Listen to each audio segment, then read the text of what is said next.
اس طرح مکے میں آپ نے 3 دن قیام فرمایا اور اس دوران میں سیدہ میمونہ بنت حارث ہلالیہ رضی اللہ عنہا سے شادی کی۔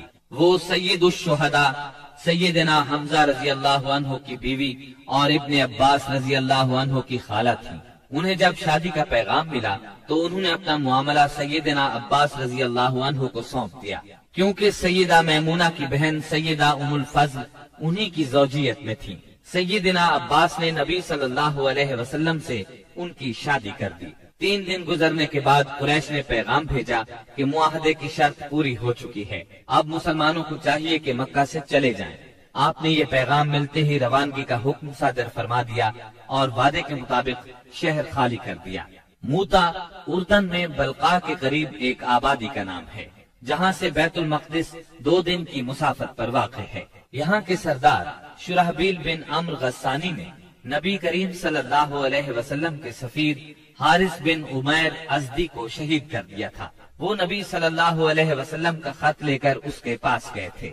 اس طرح مظلوم حارث کے قتل سے سفیروں کی جانیں خطرے میں پڑ گئی تھیں، اس لیے نبی کریم صلی اللہ علیہ وسلم نے قریباً 3000 کی فوج زید بن حارثہ رضی اللہ عنہ کے ہمراہ روانہ کی اور فرمایا اگر زید شہید ہو جائیں تو جعفر امیر ہوں اور جعفر شہید ہو جائیں تو عبداللہ بن رواحہ امیر ہوں گے۔ اسلامی لشکر شمال کی طرف بڑھتا ہوا معان پہنچا اور یہیں لشکر نے پڑاؤ ڈالا اور جاسوسوں نے اطلاع پہنچائی کہ ہرقل قیصر روم بلقاء کے علاقے میں مآب کے مقام پر 1 لاکھ رومیوں کا لشکر لے کر خیمہ زن ہے اور اس کے جھنڈے تلے عرب کے صحرا نشین عیسائی قبائل 1 لاکھ آدمی شہنشاہ ہرقل کی آمد پر وہاں جمع تھے۔ اس لیے حاکم غسان نے ہرقل سے مدد کی درخواست کی۔ ہرقل نے اس کی مدد کے لیے فوج بھیج دی۔ اس طرح مسلمانوں کے مقابلے میں اتنی بڑی فوج آ گئی۔ مسلمان صرف 3000 تھے اور دشمن 1 لاکھ سے زیادہ۔ اتنی بڑی تعداد دیکھ کر مسلمان سوچ میں پڑ گئے۔ اس کے بارے میں انہوں نے آپس میں مشورہ کیا تو کچھ لوگوں کا خیال تھا کہ ہم رسول اللہ صلی اللہ علیہ وسلم کو تحریری طور پر دشمن کی تعداد کی اطلاع دیں۔ رسول اللہ صلی اللہ علیہ وسلم کی طرف سے مزید کمک ملے گی یا کوئی اور حکم ملے گا اور اس کی تعمیل کی جائے گی۔ لیکن سیدنا عبداللہ بن رواحہ رضی اللہ عنہ نے اس رائے کی مخالفت کرتے ہوئے مسلمانوں سے فرمایا ہم فتح اور شکست کے لیے نہیں، اللہ کی رضا کے لیے میدان میں آئے ہیں، لہٰذا فتح اور شکست سے بے نیاز ہو کر لڑو۔ انہوں نے یہ الفاظ کہہ کر لوگوں کو مزید گرما دیا، لوگو اللہ کی قسم جس چیز سے آپ کترا رہے ہیں یہ تو وہی شہادت ہے جس کی طلب میں آپ لوگ نکلے ہیں۔ ہم تو محض اس دین کے بل پر لڑتے ہیں جس سے اللہ نے ہمیں مشرف کیا ہے، اس لیے آگے بڑھو، ہمیں 2 بھلائیوں میں سے ایک بھلائی ضرور حاصل ہوگی، ہم غالب آئیں گے یا شہادت سے سرفراز ہوں گے۔ آخرکار سیدنا عبداللہ بن رواحہ رضی اللہ عنہ کی پیش کی ہوئی بات پر عمل کیا گیا اور اس طرح جنگ شروع ہو گئی۔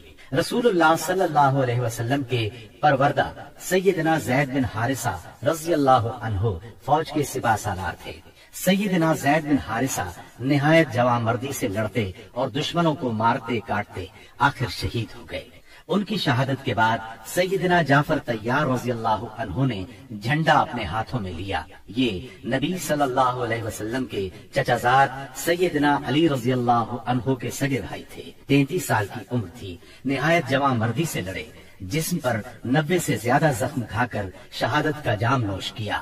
ان کے بعد سیدنا عبداللہ بن رواحہ رضی اللہ عنہ نے علم ہاتھ میں لیا اور جنگ شروع کی، آخر شہید ہو گئے۔ پھر خالد بن ولید رضی اللہ عنہ نے فوج کی کمان سنبھالی اور 1.5 دن کی شدید ترین جنگ کے بعد اپنے سے 40 گنا فوج کو بھاگنے پر مجبور کر دیا۔ اس جنگ میں 9 تلواریں سیدنا خالد کے ہاتھ سے ٹوٹی۔ ادھر نبی صلی اللہ علیہ وسلم نے صحابہ کرام کو مدینے میں اسی دن 3 سالاروں کی شہادت کی خبر دی اور بتلایا کہ اب کمان خالد بن ولید کے ہاتھ میں آ گئی ہے، اور اسی جنگ کے بعد سیدنا خالد بن ولید کو سیف اللہ کا خطاب عطا ہوا۔ صلح حدیبیہ کو منعقد ہوئے 2.25 سال گزر چکے تھے اور ہجرت کا 8واں سال ختم ہونے کو تھا کہ کفار مکہ نے عہد شکنی کی۔ ہوا یہ کہ قبیلہ بنو بکر نے جو کفار کا معاون اور حلیف تھا، قبیلہ بنو خزاعہ پر حملہ کر دیا۔ یہ قبیلہ مسلمانوں کا حلیف تھا۔ اس کے نتیجے میں بنو خزاعہ کو شدید جانی و مالی نقصان پہنچا उन बेचारों ने अमान भी मांगी, भागकर खाना काबा में पनाह भी ली, मगर उन्हें हर जगह बेदरे कत्ल किया गया। ये मजलूम जब इलाहक यानी अपने अल्लाह के वास्ते करके रहम की दरखास्त करते थे तो ये जालिम उनके जवाब में कहते थे ला इलाहल यौम, यानी आज अल्लाह कोई चीज नहीं। मजलूमों के बचे कुचे 40 आदमियों ने भागकर अपनी जान बचा ली थी। ये लोग नबी सल्लल्लाहु अलैहि वसल्लम की खिदमत में पहुँचे और अपनी मजलूमी और बर्बादी की दास्तान सुनाई। कुरैश ने आपसे वादा खिलाफी की, उन्होंने उस मजबूत मुआहदे को जो आपसे किया था तोड़ डाला, हमें खुश्क घास की तरह पामाल कर दिया। वो समझते हैं कि हमारी इमदाद को कोई नहीं आएगा, वो तो जलील हैं और कलील हैं। उन्होंने वतीर में हमें सोते हुए जा लिया, हमें रुकू और सुजूद की हालत में पारा पारा कर दिया। इस तरह मुआहदे की खिलाफ वर्जी करके कुरैश ने सुलहनामा हुदैबिया को तोड़ दिया, मगर बाद में जब उन्हें अपनी उजरत और आकिबत नाअंदेशी का ख्याल आया तो रसूलुल्लाह सल्लल्लाहु अलैहि वसल्लम की खिदमत में अबू सुफियान को मुआहदे की तजदीद के लिए भेजा, लेकिन ये एक सियासी चाल थी।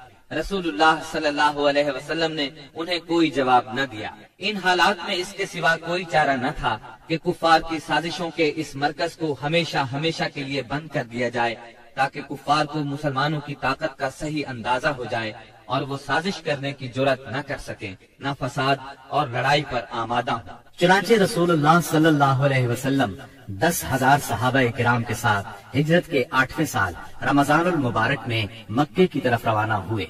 जब मक्का चंद मील के फासले पर रह गया तो आपने सहाबा के साथ पड़ाव किया और हुक्म दिया कि सब लोग अलग अलग आग रोशन करें, ताकि कुफ्फारे मक्का को मुसलमानों की कसरत तादाद का अंदाजा हो सके और नाहक खूनरेजी न हो। ये निहायत मुनासिब और कारगर तरकीब थी जो अल्लाह ताला ने अपने नबी सल्लल्लाहु अलैहि वसल्लम को सुझाई थी। इस मंजर का मक्के के काफिरों पर बड़ा असर हुआ और इस कदर रोब बैठा कि उन्होंने इस मौके पर जंग के बारे में सोचा तक नहीं। रास्ते ही में उस वक्त इस्लाम के सबसे बड़े दुश्मन अबू सुफियान नबी करीम सल्लल्लाहु अलैहि वसल्लम की खिदमत में हाजिर हुए और इस्लाम कबूल किया।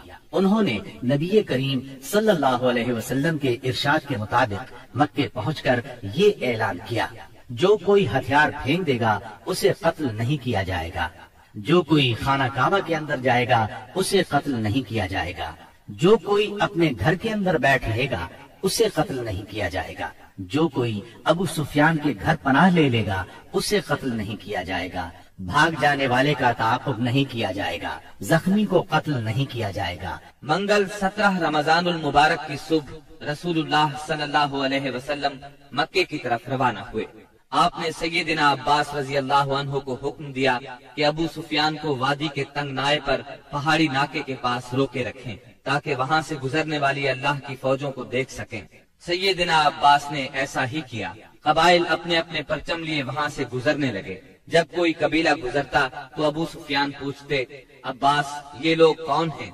जवाब में सैयदना अब्बास रजी अल्लाह अन्हु कहते, बनु फला, मसलन ये बनु सुलैम हैं। यहाँ तक कि अंसार का दस्ता गुजरा जिसका परचम सैयदना साद बिन उबादा रजी अल्लाह अन्हु के हाथ में था। उन्होंने कहा, अबू सुफियान आज खून-रेजी और मार धाड़ का दिन है, आज काबा हलाल किया जाएगा।